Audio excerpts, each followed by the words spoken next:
ধন্যবাদ জ্ঞাপন কৰিছোঁ আমাৰ টাইম সৃষ্টি অসমক। মই বিশেষকৈ মানে ইকৰাণী জান কিনাৰ চুকৰ পৰা কৈ আছোঁ। এই আমাৰ শিৱ মন্দিৰত এটা শাওণ মাহ লাগি আছে, যথেষ্ট মানে ভক্তকেইটা ভিৰ হয় ইয়াত, আৰু শিৱৰাত্ৰিটো ভিৰ হয়। প্ৰত্যেক বছৰ এনেকুৱা পানীটো মানে গোটেইখিনি মন্দিৰটো অলপ বাকী আৰু সোমাবলৈ। সেইটোৱে মই আহ্বান কৰিছোঁ আমাৰ সৰুপথাৰ বিধায়ক বিশ্বজিৎ ফুকন আৰু আমাৰ CM ছাৰক। এই অনুৰোধ কৰিলোঁ আৰু মন্দিৰ প্ৰাংগণৰ পৰা আপোনাক মানে অলপ চকুটো দিবৰ কাৰণে ইয়াত বিশেষকৈ মানে ভক্তহেতৰ কাৰণে অলপ সুবিধা কৰি দিবৰ কাৰণে ৰাস্তা, তাৰপিছত পানীৰ কাৰণে অলপ সুবিধা কৰি মানে কৰি দিব বুলি মই আশা কৰি মই মন্দিৰ ফালৰ পৰা ধন্যবাদ আমাৰ টাইম সৃষ্টি অসমক অনুৰোধ কৰিলোঁ, আমাৰ চৰকাৰক, অসম চৰকাৰক।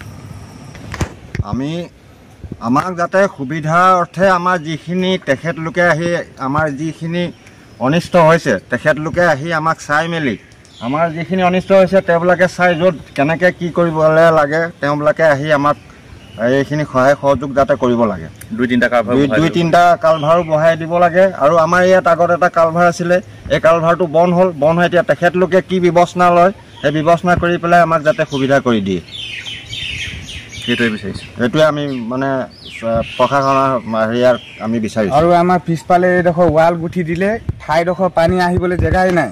আৰু এইফালে দেখাই দিয়াচোন, ইফালে দেখা যায়, এইফালে আগত খাল আছিলে হ'লে পানী যোৱা, এইডোখৰ কালভাৰ এটা আছিলে হ'লে এইটো কালভাৰটো উঘালি দিলে, এতিয়া পানী যাবলৈ ঠাই নাই, ক'ৰ পৰা যাবনো? ইমান সৰু ঠাই আছে, সৰু ল'ৰা ছোৱালী আছে, এতিয়া কি হ'ব? গতিকে আপোনালোকে ভাবকচোন, ভাবকে ওলাই আহে যদি খোজ কাঢ়ি আছে, এতিয়া অলপ চলপ চিষ্টেমেই নাই, ঘৰত বহিবলৈ পানী কালিতকৈ পানী এতিয়া আৰু মানে আজি এতিয়া বৰষুণ যদি দিয়ে আৰু পানী এতিয়া আমাৰ আৰু বাঢ়িব। এতিয়া ভিতৰত সোমা হৈ আছে, সোমাইছে পানী সোমালে ভিতৰত, আৰু থাকিম কেনেকৈ আমি?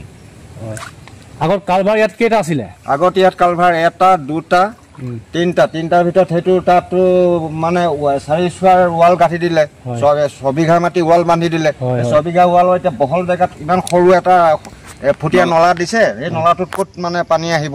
সেইটো কাৰণে আমাৰ বেছি প্ৰব্লেম হৈছে। সেইটো যাতে আমাৰ চাই পেলাই যাতে বহল কৰি দিয়ে, নাইতো তাৰ আগত যদি এটা কালভাৰ বনাই দিয়ে তেতিয়া আমাৰ অলপ সুবিধা হ'ব। আমাৰ ৰাস্তাটো দিগদাৰ, আৰু খেতি মাটি নষ্ট কৰিছে, আৰু ঘৰৰ পাণ তামোল মাৰিছে, আৰু কালভা কমিছে, কালভা নাইকিয়া মন্দিৰত, ৰাস্তাৰ ৰাস্তাৰ ওপৰেদি পানী গৈছে নে?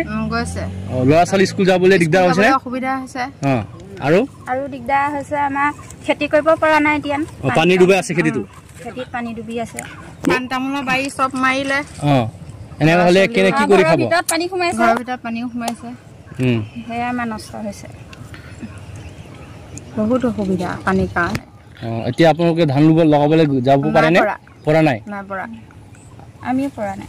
বাকী ৰাইজেকেইটাই পৰা নাই, ৰুবলৈ পৰা নাই। কালভাৰ কমিছে, আমাৰ এইখিনি কালভাৰ লাগে, বছৰে বছৰে পানী ইমান বানপানী হয়, এতিয়া আমাক কালভাৰ দৰকাৰ। কিবা ক'ব বিচাৰে? কেইটামান কালভাৰ লাগিছিলে আপোনাক? কালভাৰ কেইটা লাগিছে? 2টামান হ'লে হ'ব নেকি, টানিব নেকি পানী? এইফালে আকৌ চব বন্ধ হৈ গৈছে, এইফালে পানী যাব পৰা নাই, চব পানী এইফালে আহে। এইটো পানীটো কেতিয়াৰ পৰা এইটো পানী বেছি হৈ আছে? পানী কালি পৰহিৰ পৰা এসপ্তাহমানেই হৈ গ'ল। পানী কাৰণে ঘৰ ডুবি আছে, আৰু খেতি পথাৰ ডুবি আছে, খেতি পথাৰ, ল'ৰা ছোৱালী স্কুল, আকৌ বেপাৰ কাম চব বন্ধ হৈ আছে। আৰু কিবা ক'ব বিচাৰে নে? আমাৰ ৰাস্তাটো ঠিক কৰি দিলেই হ'ব, ল'ৰা ছোৱালী স্কুললৈ অহা যোৱা কৰিবলৈ। ঠিক আছে।